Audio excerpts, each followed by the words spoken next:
Hey y'all, Eve here, and welcome back. Sorry for the year-long wait. Things just got a bit busy and such, and I didn't really have much motivation for videos, but I'm finally back. In the year that I was gone, I was still busy with this project with making all the art, and now the Cadia Dex is complete, and I can showcase all the new Pokemon in videos. On top of that, I've also been working on characters and world building, so thankfully there's lots to cover. Last time, we took a look at the starters of the Cadia region, a Fakemon region inspired by the western coast of the United States, created by me and my friend Kai, or Poketor as he goes on Instagram. Today, I wanted to take a look at a set of Pokemon that fall under the Route 1 or Early Route Pokemon categories, Pokemon who you'd often find at the start of your game to help you build your team early on. These usually consist of small normal-type mammals in the regional bird line, along with a few others that we'll be taking a look at today. We'll just get right into it with the regional bird of the Cadia region, Psychic, the sidekick Pokemon. They're based on red-tailed hawks, which are found all over North America and are also based on superheroes. Up until Palafin, I was kinda surprised that we never got a Pokemon based on superheroes, so I thought a regional bird line to explore the different stages a classic comic hero goes through in their life would be a fun connection to do for a Pokemon evolution. Psychic is based on superhero sidekicks and will follow their parents around helping small Pokemon in need. Despite being quite small, they're actually pretty capable of defending themselves if in harm's way. I thought a fun personality trait for this line would be their heroic nature, helping protect smaller Pokemon in danger in local forests and towns. This little guy was actually designed by Kai, and I really like the inclusion of the pattern on its head looking like a mask. I think it's such a cute detail that helps contrast its gray body. When they're level 18 and ready enough to fight alone, they evolve into Vigilon, the Vigilante Pokemon. Much like their category says, they're based on vigilantes, or anti-heroes. Individual is described as a person who helped prevent crime, but may use some questionable methods themselves or go outside the law in order to do so. Some popular comic book character examples are Jason Todd becoming Red Hood, or even Deadpool to some extent. Vigilon are now strong enough to be on their own, protecting smaller Pokemon from other threats or predators. However, their actions are a little reckless at some times, and can cause more problems than good. Kai and I thought it would be funny to go for a design resembling Captain America, as we thought an overly American design fit these heroic birds of prey, as well as just superheroes and comic book culture stemming from America in the 1940s. When Vigilon reaches level 37, it evolves into Valiero, the superhero Pokemon. This Pokemon now represents many modern superheroes, with its personality also representing the good nature of these heroes. Valiero soar the forests and towns of the region, protecting small and weak Pokemon from harm. Using its large wings and tail as a cape, they can protect themselves while still using its powerful beak and legs to attack foes. It is even highly regarded as one of the bravest Pokemon species, as many will go to great lengths to protect those around it, even willing to sacrifice itself to do so. It also has a signature move, Justice Gale, a base 120 special move that engulfs the target in a large cyclone of wind created by the user. Valiero actually had a design before this, and was featured in a video by Pragmagic a few years ago, but it was a design that I wasn't too happy with, and it kinda felt a little too uninspired with its superhero theme. So I went back to the drawing board to make its superhero theme a little more noticeable, now with a superhero mask and its tail feathers looking more like a cape. This redesign was actually extremely painful to make, as it took like a good 5 or 6 months to finally reach a point where I was happy with it, so I hope you all like it as much as I do. Another common Route 1 Pokemon type is dubbed the Regional Vermin, a small, normal-type animal who is always used by youngster trainer classes, only evolve once, and are pretty weak as they are just meant to be kind of extra help to your starter at the beginning of the game. For Cadia's Regional Vermin, we have Opocket, the carrying Pokemon. Opocket is based on the opossum, a small marsupial found all across the Americas, and an animal I'm pretty surprised that we haven't had as a Pokemon yet. Opocket are known for their unusual bone structure, one that creates an abnormal pouch that allows it to carry around food or items it finds interesting. Opossums have pouches that they carry their younglings in, as well as carrying them on their back, so Kai had the funny idea to turn this pouch and habit into almost like a storage system that allows Opocket to carry extra food around in. This is definitely one of those designs that's out there in concept, and probably something that is way too far-fetched in Pokemon standards, but hey, that's the neat part about creating Fakemon, is that you can create whatever Pokemon you want to make. Kai is very much known for his wacky designs, that he's able to translate into Pokemon really well, and this and its evolution are definitely good at showcasing this. Speaking of its evolution, when Opocket reaches level 20, it evolves into Possum, the inventory Pokemon. What is that? What the fuck is that? Yeah, I know, he looks a little funny, but that's why he's neat. Anyways, joking aside, this brings over the inventory theme from Opocket and cranks it up a notch, with its unusual bone structure creating 8 more pouches that it stores its stuff in. such as its younglings, food, or even items for its trainer if it has one. In the Cadia region, I've always imagined the gameplay to be almost a mix of Legends Arceus and Scarlet and Violet, where you trek through an open world with limited resources, real-time catching, and a limited inventory. So, because your bag is limited, I thought a fun gimmick outside of battle is that if you have an O-Pocket, you'll have an extra bag slot, and that if you have a D-Possum, you'll have 9 extra bag slots. I call them party features, where certain Pokemon have special abilities outside of battle. Not all Pokemon have them, but certain Pokemon in Cadia's decks will showcase some of these. Like I said with O-Pocket, these designs are definitely out of the question for something Game Freak would do normally. But Kai really wanted these designs in the decks, and they have their own little mini fanbase in our community, so they're here to stay. But in case you guys aren't fans of these two, we have another 2-stage normal type in the Cadia region. Kinda like a Squilvet and Wooloo situation from Gen 9, so I introduced to you Bunnink and Rabbitoon, the Toon Pokemons. Obviously based on rabbits, they're also based on cartoons, specifically referencing the golden age of animation with rubber hose cartoons from the 30s and 40s. America has an extensive history with animation, specifically in Burbank and in New York, where the film industry also began.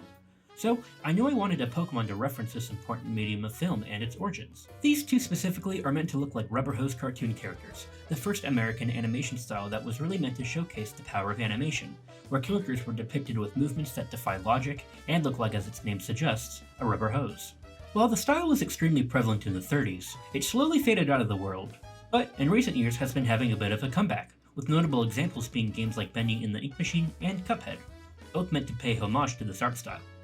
Characters during these times were often defined with having white gloves, giant clown shoes, and pie-cut eyes, with the most obvious character from this period being Mickey Mouse. So, Bunnink is meant to represent this style with its black and white color scheme and pie-cut eyes. Them being rabbits can also be seen as a reference to Oswald the Rabbit, Walt Disney's creation before Mickey Mouse. Rabbitoon, on the other hand, throws in the extra reference to Technicolor, the evolution of film that allowed it to be viewed in full color rather than just monochrome. Kai had this brilliant idea of making Bunnink represent black and white, and upon evolution, evolving into color, much like how the film industry did in the 30s and 40s. Rabbitoon's color scheme also represents the CMYK color model, a color scheme that is used for printing because when mixed together, can create any hue of color. Rabbitoon also has the signature move it learns when it evolves, called Cartoon Confusion, a base 70 physical attack where it stretches its arms into large gloves that jabs the target at unparalleled speed, leaving them confused. While they may look like rabbits, they actually aren't, and are actually just a strange inky substance that takes on the form of these animals, causing quite the misconception around the region. Like rubber hose cartoons, they can stretch and contort their limbs to ridiculous degrees and use this ability to entertain others or Pokemon that they encounter. Overall, I really like how these two turned out, and I think they work well as early route Pokemon. Another Pokemon that can be found in the early routes of Cadia is Rodent, the quick Pokemon, and a pure dark type. They're based on pack rats, a common rodent found in the rocky areas of the United States. Pack rats are famous collectors and have an affinity for gathering things that interest them to help build up their nests. So I thought it would be fun to turn these little mischievous rats into little thieves who go around killing objects that interest them. Their design is heavily based on stereotypical criminal outfits, with it having a striped pattern on its belly reminiscent of old prison uniforms. It also has a small bag that it crafted with its tail that it uses to carry its stolen loot in. While Rodent are known for stealing objects, they actually do it out of curiosity, with no bad intentions at all. However, once it reaches level 20, it evolves into Burglarat, the thievery Pokemon, in a dark and fighting type. Upon evolution, Burglarat no longer steal out of curiosity, but because they now enjoy it, and are often considered some of the most troublesome Pokemon in Cadia. Their mischievous actions constantly have them feuding head-to-head with Vigilon and Valiero, whom they've had a larger rivalry with for the past decades. I really like the idea of it using its tail as a spring to help it jump higher, as I'd imagine they need to be good at maneuvering against those who are always trying to catch them. Both Rodent and Burglarat also have special party features that boost your chance of earning more prize money at the end of battles. These guys would definitely be found in city alleyways, always smuggling loot they find lying around, such as loose change or bottle caps, or even the occasional loose jewelry if the person isn't keeping an eye on it.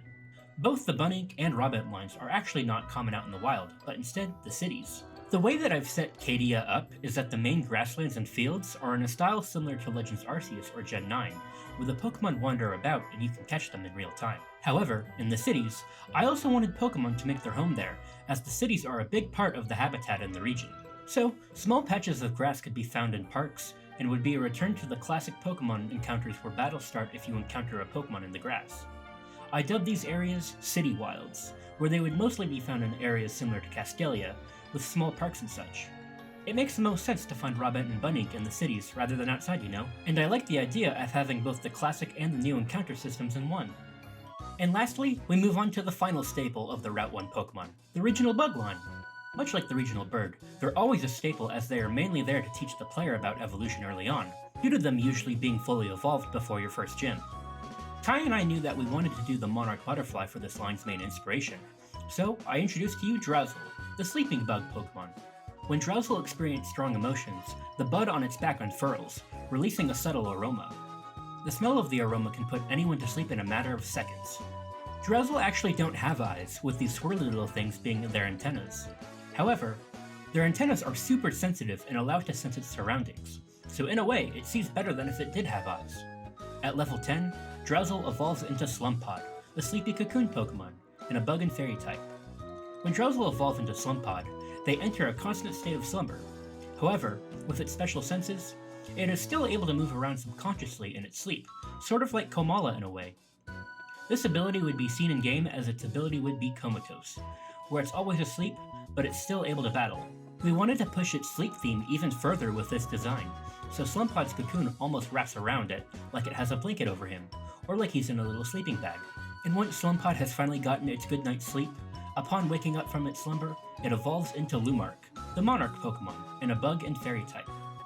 With its long and majestic wings, it flies around elegantly at night, where it releases special spores on the sleeping Pokemon that replenish its energy.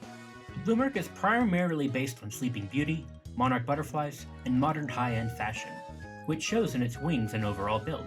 We wanted Lumark to have a very pristine feeling to it, so its wings are almost designed in a way to look like hair or a dress. It's very unique compared to other butterfly Pokemon, as it's a lot more humanoid than bug-like. I like the idea of it in battle having a pose similar to Mega Sceptile, where it stands backwards looking back so its wings are on full display. It also has a special party feature where when having a Lumark in your party causes any of your Pokemon that are asleep to gradually restore HP the more you walk. Overall, I like this line a lot. I think Lumark does a good job of standing out from other early Bugmons, and I hope you all like them too. Well, I think that'll do it for this video. Let me know what you think of these designs and which ones were your favorite. Also, a like on this video and subscribing helps a ton if you want to support this channel and this project.